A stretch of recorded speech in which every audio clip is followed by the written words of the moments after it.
Hi everyone. So for this video we are going to password protect our notes on iPhone.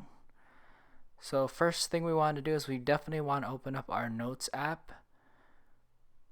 Next you want to select your note that you want to protect. Now on the upper right corner you want to tap the share button. So this opens a bunch of share options. You want to tap the lock note, which is a padlock shaped icon. Now you just have to enter a password. So I just put in 1234, pretty random. And then now the lock is added.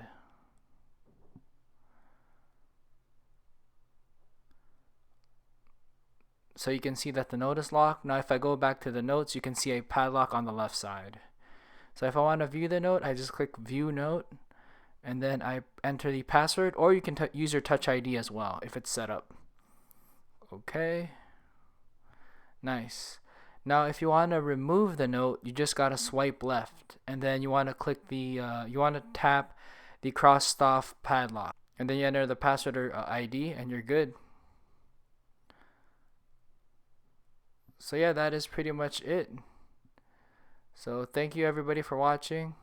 Hope you enjoyed this video. Take it easy.